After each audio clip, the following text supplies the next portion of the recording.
necessarily with kids. So would there be an alternate certification for like an audiology tech, or would it be like Going from undergrad just getting degree a and then they just didn't get their doctorate type of thing? Yeah, so that's a good question. So we don't have anything like this in this state, but if you go to the state of Texas, Texas has an audiology assistant. So you have to have a degree in communication sciences and disorders. You got to go and have so many observation hours and so many hands-on hours, then you got to take a test. Then what happens is you then have the opportunity to fit the device, not fit the device, do the testing, but you can't interpret it. You then come in with your degrees and then you go on and do it. I feel like I'm on 60 Minutes here, okay? and then do your thing, and then you fit the device and so forth and so on. So the idea is to have that model. We tried last year to present this model at the ARAA meeting. And this is when the whole PSAP thing, or the non-prescriptive devices, were being signed into law. People were really scared. They said, there's no way in God's green earth in Arkansas we're going to allow these people to become our competition, because they can fit anybody can fit those devices. But the idea is they can fit those devices, which is no different than you fitting me with reading glasses. The hardcore stuff, guess what? You have to do. So going back to the orthodontic example, these Invisaligns are designed for small changes. What happens if you have a gross change? Like you've got a huge gap in your teeth. braces. You need real Yeah. braces. Okay, who's the only person that can do that? Orthodontist. Same concept. So you'll start hearing these things as you go to AAA and you start doing some of these things. Okay? You got a couple of other things here. You got this thing called MPO Manager. I don't like that word. Okay? What this will allow you to do, is to change your output. It's automatically making these conversions for you. This lock right here, this lock right here is where 108 dB.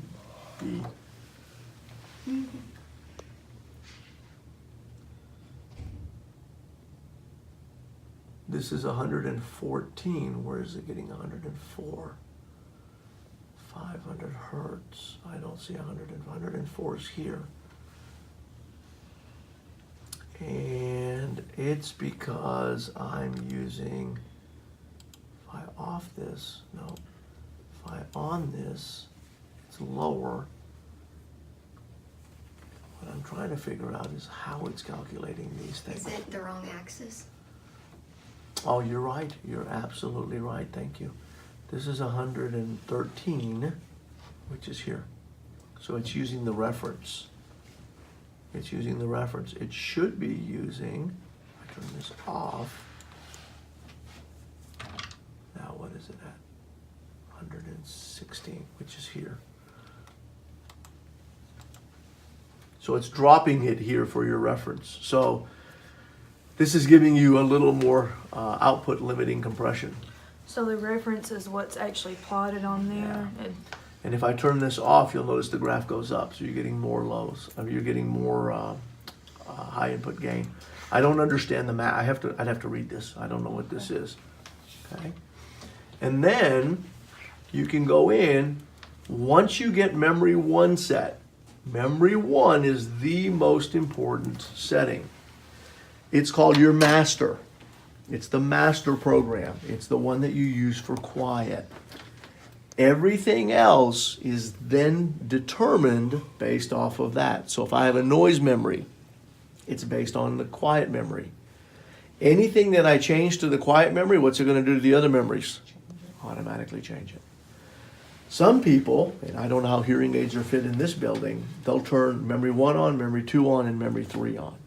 I'm not a huge fan of that, especially with an individual like this who's a new user. What I'm going to tell them is, here's a new device, put this thing on, and you're going to be overwhelmed, because now you're hearing things that you haven't heard before, like hands, feet, claps, all those things and they're going to sound different. So what I want you to do is I want this person to wear their hearing aids for 2 to 4 hours for the first week, but only in quiet. Okay? Listen to the refrigerator. listen to the TV, listen to your spouse, talk on the telephone, but all these quiet events. The next week, I want you to wear the hearing aid from 6 to 8 hours, again in quiet. So what have I just done? What am I trying to do with this person? Acclimate them. Trying to acclimate them, but now I'm going from a shorter wearing to a longer wearing. So there's going to be more auditory fatigue. Going to have the person come back. Keep a diary for me. When did the battery go out? What do you think about your spouse's voice? What do you think about your voice? What do you think about the telephone? What do you think about the TV? Bring the spouse in. Do you notice a difference? Because that reinforces everything. Then I'm going to go in and I'm going to say, now I want you to wear the device all day. I'm going to give you a memory. And what I want you to do is go to one environment, or maybe two. Maybe go to a restaurant and go to church. Tell me what you think. So now I'm going to go into this memory manager, program manager it's called, and I get to pick. Okay, so again, it's called the master. And I'm going to go in and I'm going to say, you know what, I want something for, oh heck, it just flipped them. It doesn't have for me a compound programs. This is not good. Okay.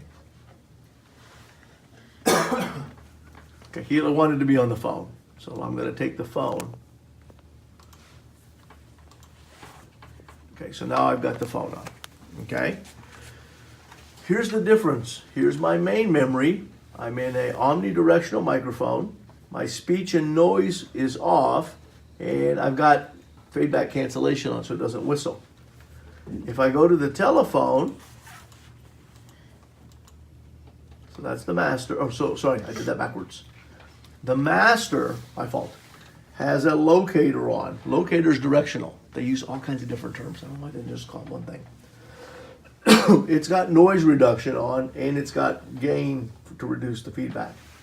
If I go to the telephone, it's omnidirectional. There's no noise reduction because it's going to reduce gain, and I've got super gain in.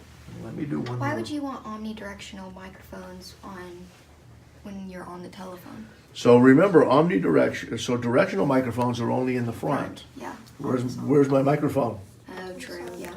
Well, It's on it the depends side. what kind of. Most of them are on the side, 90 degrees, 110 degrees, 120 degrees. So because of that, you're going to get a null or even an attenuation. So But that's will why. it, because we have a CIC hearing aid, will that play into effect as well? Yep. Okay. Yep. Because if it was like a BT, the microphone would be back here. Yeah, this is an IET. It looks like an ITE.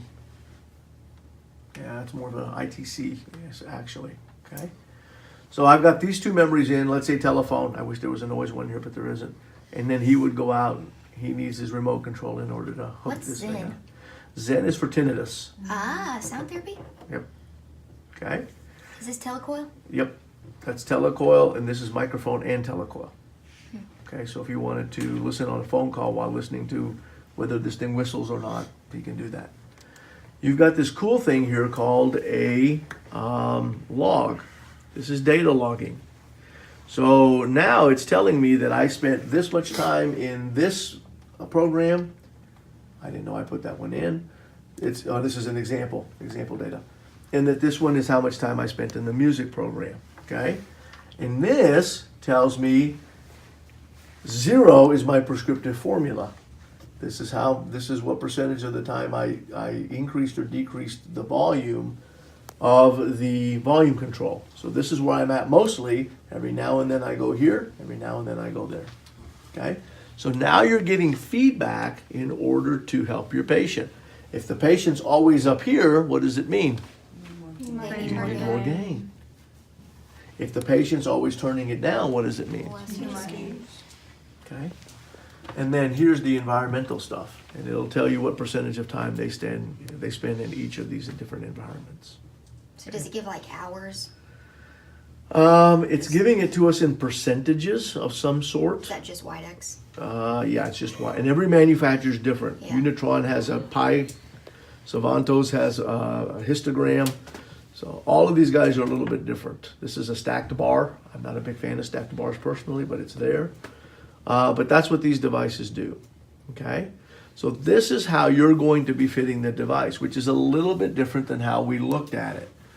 But the idea is exactly the same because you need to make sure that that headroom is there. And the reason you need to make sure the headroom is here, this doesn't tell you that. Where are you going to learn where headroom is at? What machine?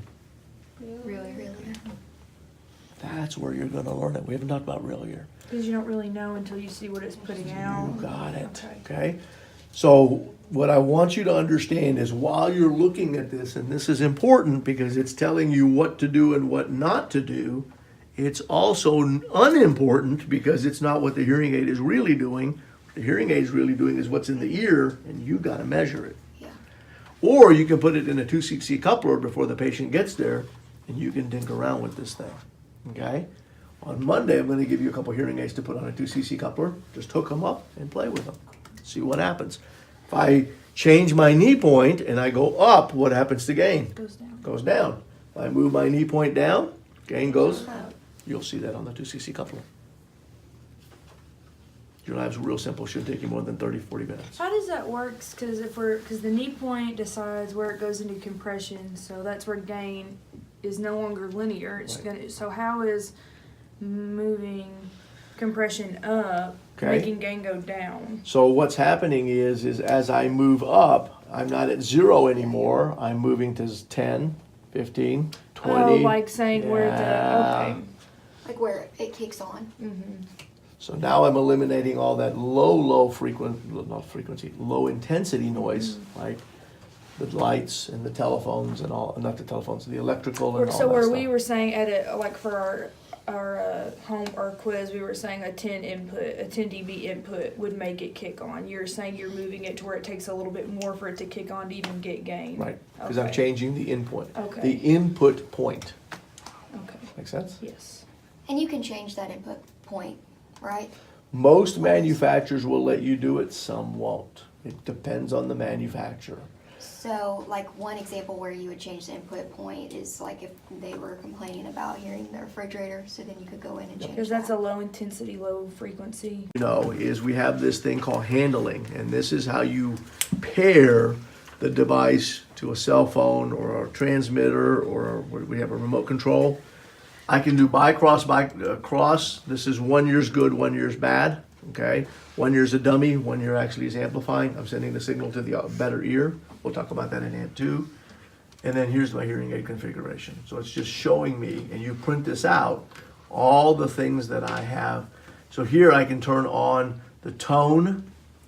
I can adjust the volume. It's talking, when it changes the program, it's gonna beep. When it starts up, it'll beep. Low frequencies. It might play this, Oops. Wow. maybe, if it's hooked up. It'll break everything. Oh, it's in the hearing aid. Let me do it out here. Let me see if I can do it out here. Of course, nothing works. The tones, you can change the frequencies depending on the person's hearing loss, how fast it is. It'll tell you what program you're in, and you increase or decrease the level. All kinds of neat things that you can do to help your patients here. Okay? So technology's really come a long way. It's in how you connect it. But does this make sense? Does this kind of help? Yes. And Okay. it'll be very similar between manufacturers. No. No.